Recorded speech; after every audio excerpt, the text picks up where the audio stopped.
Hey everyone, this is episode 2 of Cancer is My Gift.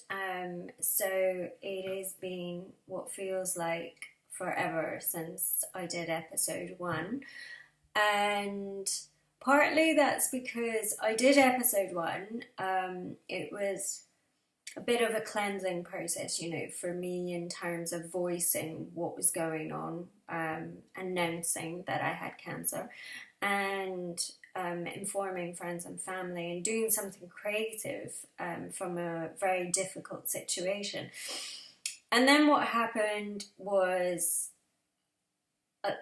the treatment plan took over, and I very much entered that space of I can't really be bothered to follow through on what I promised I would do. And so that's where I've been. And it's taken some time to get to this point of doing episode 2 for a number of reasons.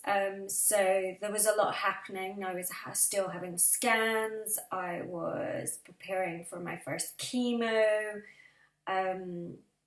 Planning whether I was going to cut my hair, shave my hair, whether I was going to do a cold cap, which essentially freezes your hair follicles so that you can try and save as much as possible from falling out. I was finishing IVF treatment. It was just all go, and it felt like I was in this washing machine. And not in a bad way, but just that there was so much reading I was doing, there was so much information, there were so many questions that I had, that it was almost like my brain was just too full and I just couldn't process what I needed to process in order to do this, to turn up and talk to everyone. So let me just give a quick rundown of where my health status is at. So I have finished IVF treatment. I have, I've got 8 eggs on ice, which is great considering my age of 41 and a random cycle for harvesting. So that was pretty awesome. My bone scan was clear, so at the moment we are just looking at a breast cancer situation. It hasn't spread, so that's awesome.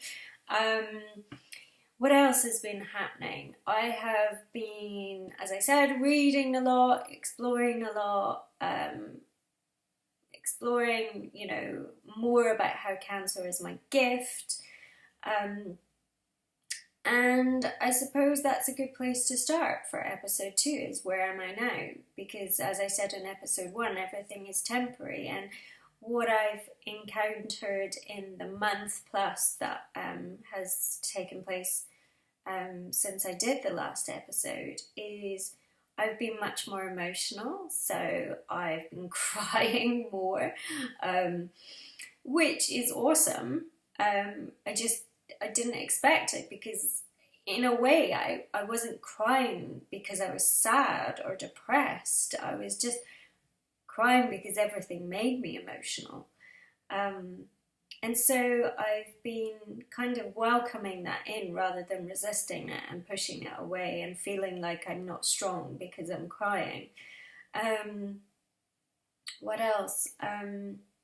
I've been getting angry, which for those who know me very well is not something I do. It's not something I do a lot of at all, and it's something I feel inherently uncomfortable with. So confrontation, anger, I've been exploring that in how to manifest it in a comfortable way. So whether that be, screaming into cushions, or whether it be writing letters, getting it all out and then burning the letter as a ritual to kind of just vent. Because as I said, I'm 41, I've got invasive ductal breast cancer, and for me, what I believe is it's a lot of stored emotions that I haven't cleared. So it's energy that's got stuck in me, and has festered and become a bit toxic in my body. So yeah, the beliefs, the patterns, even down to the words that I use are due for a bit of a clean. So if we want to apply a label right now to me, I'm being brainwashed by myself, because quite frankly, my brain needs a good cleaning, or my mind needs good cleaning. I need a good cleaning. So yeah, I'm entering a space of allowing, accepting, surrendering. And what that doesn't mean is me giving up and declaring myself a victim in any way, or just, giving into the cancer. But I am, in turn, trying to look at cancer as my friend, trying to engage with it in a loving, accepting way, rather than I'm going to fight you kind of attitude. And not that that's wrong. Everyone has their own approach to cancer. This is mine. Excuse me. Bit of an itchy nose. So what is really coming to mind is all those seemingly big notions that now have become so simple for me. So words like presence, words like surrender, words like allow, words like accept, that we think we know the dictionary definition of, but when it comes to a dis-ease, how do we accept our cancer? How do we allow energy that is, building up in us to get out? How do we accept that we are ill and that we need help? That's something I've had to do a lot of lately. Is I've realised that I'm not very good at accepting help. I'm quite a strong, independent woman, and I tend to battle my way through things and not really say, actually, I need a bit of help here. And whether that's I need help with my shopping right now, or whether I need help emotionally right now with someone to sit with me and talk to me, or whether it's, I need support, just, for someone to be around me. I am having to reach out a lot more, and it's not something that I would say, yeah, it's a challenge on a daily basis.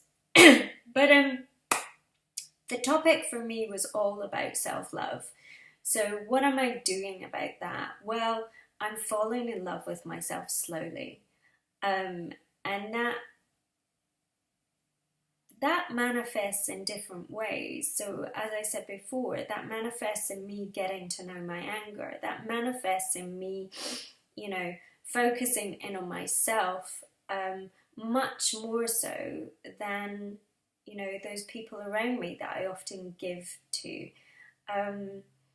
It means, looking at what brings me pleasure in life and doing more of that, and really examining what those things are. It's not just, a pizza on a Saturday night, or a massage, or a day out with my friends.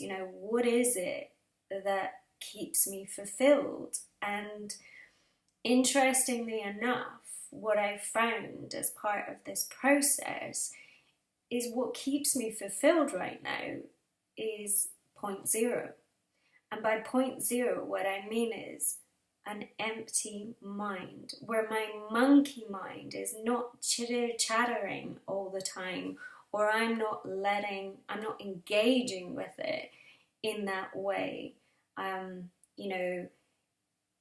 If there are deep, thoughts at any one time, I have a choice, and I take responsibility for myself. I have the choice to engage with that, or to withdraw and just be the observer. And for me right now, it is very much fulfilling to, do my meditation, have my healthy eating, take walks in the park, do anything that will bring some inner peace, and some clarity. And with the inner peace comes clarity. So what also comes is the overwhelming feeling is gratitude. Gratitude for everything that is around me right now, whether it be near or far, for friends that just check in with me, for people that I'm meeting up with and engaging with that I haven't spoken to in years, or new people that I'm meeting and, telling my story to and engaging with their stories. The amount of women that I've encountered through going to support groups or going to events that are put on for breast cancer patients, and meeting these incredible women that just blow my mind, because what is becoming ever more clear, and I really want to kind of pin this one down, is breast cancer is not a death sentence. We can look at ourselves as victims and play to cancer's game, or we can step aside and choose a path where we take responsibility, where we, find that inner strength, and where we, explore what are the gifts here that, cancer for me is a deadlock situation. It has brought about so many opportunities to change my life. My diet, the way I look at simple things, like I'm losing my hair now, it's coming out in sheds every morning. And, for a woman, her hair signifies a big part of her femininity. But right now, it's the least of my worries. So I'm like, yeah, whatever. If it comes out, it comes out. I'll shave it off. I'm discovering where I was absent in my life before, and I'm now choosing to be present with me, to be present, to love me, and to freaking well celebrate me. So many of us live in that zone of, am I good enough? And if I celebrate myself, will I look egotistical? Will people think I'm an idiot or, someone to avoid? And I just wonder what it will take for any one of us to stand up and say, I count, I matter, and God damn it, I will celebrate my life. So yeah, I'm in a really good space. I've had a really good week. I am just about to go into my second chemo on Thursday. I know it's going to be tough, because first time around my body is like, yeah, it's a blip in the matrix. Something's going on, but it's not going to happen again. Second time around, your body's like, okay, this seems to be a pattern. So I'm going into it knowing that it's going to be difficult, knowing that I have the strength to carry on, and knowing that, bit by bit, I'm unraveling more about what it means to be alive and what it means to have a disease or dis-ease, and what it is that I need to learn in order to get through this situation. And yeah, that's all I have to say today. I hope you're all having an amazing day. The sun is shining here in London, and take care and speak to you soon. Bye.